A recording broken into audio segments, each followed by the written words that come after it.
नमस्कार दोस्तों, स्वागत है आपका मेरे चैनल कॉमिक्स लाइफ में। शुरू करते हैं मनोज कॉमिक्स की एक और मज़ेदार कॉमिक्स, विचित्र राजमहल पार्ट 3। तब तुमने उसकी बात का क्या जवाब दिया पहरेदार? मैंने उसकी बात मान ली राजकुमारी जी। क्या कहा? तुमने उसकी बात मान ली? तुम तो बहुत विश्वासघाती निकले। राजकुमारी जी, आप गलत समझ रही हैं। मैंने कुछ सोच समझकर ही दुश्मन के आदमी की बात मानी है। तब पहरेदार ने धीरे धीरे सुलक्षणा को अपनी योजना बताई, सारी बात जानकर। वाह पहरेदार, हम तुम्हारी बुद्धि का लोहा मान गए हैं। तब तुम दुश्मनों की इच्छा के अनुसार मुख्य द्वार खोल देना, लेकिन मैं भी तुम्हें एक योजना बताती हूँ, तुम मेरी बात ध्यान से सुनो। जी राजकुमारी जी। तब सुलक्षणा ने अपनी योजना पहरेदार को बताई। ठीक है राजकुमारी जी, मैं ऐसा ही करूँगा। देखो, जो भी करना चतुराई से करना, कहीं दुश्मनों को तनिक भी संदेह न हो जाए। राजकुमारी सुलक्षणा दुश्मनों से मुकाबला करने की तैयारी कर चुकी थी। भोर होने में कुछ ही समय बाकी था कि नगर के मुख्य दरवाजे पर दस्तक पड़ी। कौन है? मैं वही हूँ जिसने तुम्हें पुरस्कार देने को कहा था। जल्दी दरवाजा खोलो। मेरा इनाम लाए हो? हाँ, लाया हूँ। जल्दी से दरवाजा खोलो, तभी तो तुम्हारा पुरस्कार तुम्हें दूंगा। पहरेदार ने थोड़ा सा द्वार खोल दिया। तत्पश्चात दुश्मन का आदमी अंदर आया। लो, यह तुम्हारा पुरस्कार है। पहरेदार ने उस आदमी से स्वर्ण मुद्राओं की थैलियां ले ली। अगर तुम मुझे और पुरस्कार दो तो मैं गुप्त मार्गों से तुम्हारी सेना को राजमहल के अंदर पहुंचा सकता हूँ। नेकी और पूछ-पूछ, हमें तुम्हारी बात मंजूर है। तब ठीक है, मैं द्वार को पूरा खोले देता हूँ। तब तुम अपने राजा और सेना के साथ मेरे पीछे पीछे चलना। पहरेदार ने द्वार को पूरा खोल दिया। द्वार खुलते ही सेना अंदर घुस आई। राजा जोरावर सिंह सेना का नेतृत्व कर रहा था। पहरेदार राजा जोरावर से बोला, महाराज, आप सेना को लेकर मेरे पीछे पीछे आइए। चलो। सारी सेना पहरेदार के पीछे पीछे चल पड़ी। पूर्व योजना के अनुसार पहरेदार सेना को लेकर उस स्थान पर पहुंचा जहां राजकुमारी सुलक्षणा मोर्चा बांधे खड़ी थी। जैसे ही जोरावर सिंह उसके समीप पहुंचा, सुलक्षणा उसके सामने कूद पड़ी। कौन हो तुम? मैं हूँ इस देश की राजकुमारी सुलक्षणा, और तुम्हारी मौत।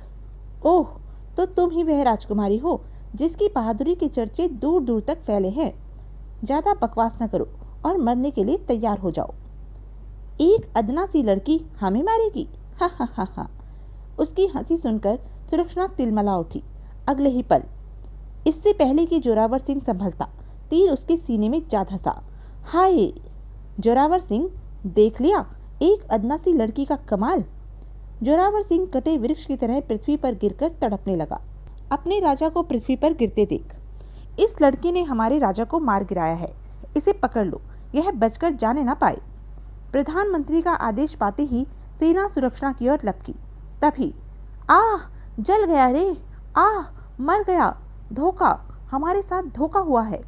खौलते हुए तेल और पत्थरों की मार से जोरावर सिंह की सेना के छक्के छूट गए। दूसरी ओर सुलक्षणा और उसके चंद सैनिक वीरता से मुकाबला कर रहे थे। जल्दी ही दुश्मनों के पांव उखड़ गए। भारी पत्थरों और खौलते तेल की मार के सामने वे टिकते ही कब तक। शत्रु सेना छिन्न भिन्न हो गई। सैनिकों, एक भी दुश्मन बचकर वापस न जाने पाए। हजारों सैनिक तौबा तौबा करके अपने प्राणों को बचाकर भागे। जो प्राचीर तक पहुंचे, उन्हें तलवार से मौत के घाट उतार दिया गया। सुलक्षणा और उसकी सेना दुश्मनों को परास्त कर चुकी थी। राजकुमारी सुलक्षणा जिंदाबाद! राजकुमारी सुलक्षणा अमर रहे! सारे सैनिक हर्ष में मतवाले होकर नाच उठे। सुलक्षणा ने उसी समय मुख्य द्वार के पहरेदार को बुलाया। पहरेदार, इस विजय का सेहरा तुम्हारे सिर है।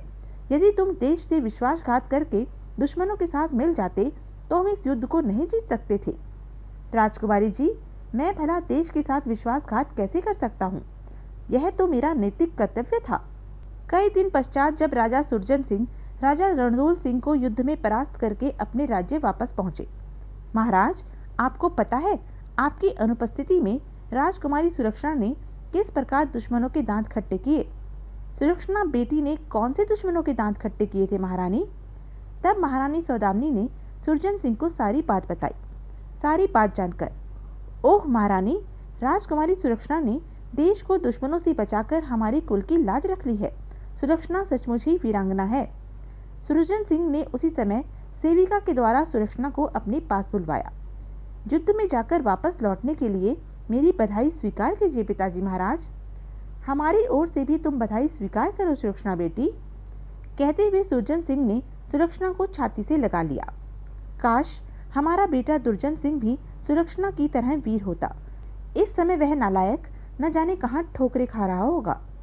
पर उन्हें क्या पता था कि दुर्जन सिंह इस समय अग्निपुत्र ऋषि के आश्रम में मौत से समय व्यतीत कर रहा है। वाह, ऐसा लग रहा है कि पृथ्वी पर स्वर्ग है तो इसी आश्रम में है। दूसरी ओर एक दिन नित्य की भांति राजकुमारी सुलक्षणा वेश बदलकर राज्य के दौरे पर निकली। राजकुमारी सुलक्षणा का घोड़ा जब नगर के मुख्य बाजार में पहुंचा, ओह, यह क्या!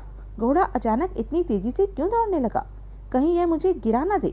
यह सोच सुलक्षणा ने घोड़े की लगाम कसी तो वह और तेजी से दौड़ने लगा। ओह, लगता है घोड़ा पागल हो गया है, अब मेरा बचना मुश्किल है। सुलक्षणा का पागल घोड़ा बाजार की भीड़ को रौंदता हुआ भागा चला जा रहा था कि तभी मुझे इस घुड़सवार की मदद करनी चाहिए, वरना इसका पागल घोड़ा इसे पृथ्वी पर पटक मार देगा। यह सोचकर उस युवक ने सुलक्षणा के पीछे अपना घोड़ा दौड़ा दिया। बचाओ बचाओ, हाय, मर गया। घोड़ा दौड़ाता हुआ युवक सुलक्षणा के घोड़े के बराबर में जा पहुंचा। घबराओ मत घुड़सवार, मैं तुम्हें बचाने के लिए आ गया हूँ। सुलक्षणा के घोड़े के बराबर में भागते हुए घोड़े पर बैठे युवक ने सुलक्षणा की ओर हाथ बढ़ाया और अगले ही पल बदहवा सुलक्षणा उस युवक के घोड़े पर सवार थी। सुलक्षणा का घोड़ा आगे जाकर एक खड्ड में गिर गया और तड़प तड़प कर दम तोड़ दिया। तब उस युवक ने घोड़ा रोककर सुलक्षणा की ओर देखा। ओह, यह लड़का तो घबराकर बेहोश हो गया है।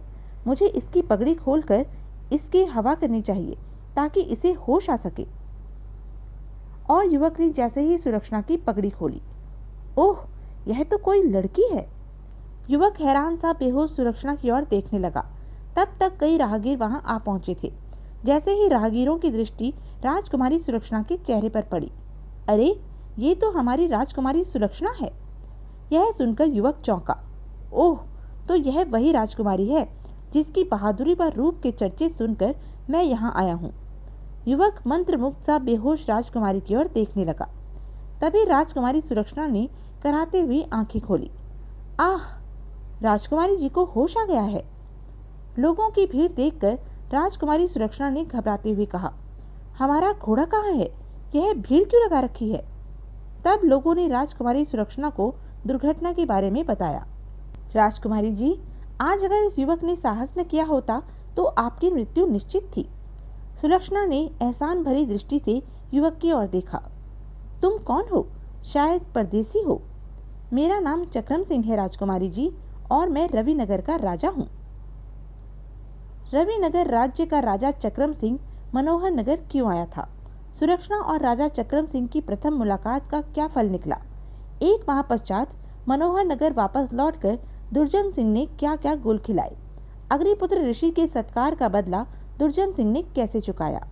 यह सब हम जानेंगे अपने अगले वीडियो जादुई मणि और मौत की तबाही में। तब तक के लिए बने रहें मेरे साथ, और हाँ, मेरे चैनल को लाइक, शेयर और सब्सक्राइब करना न भूलें। धन्यवाद।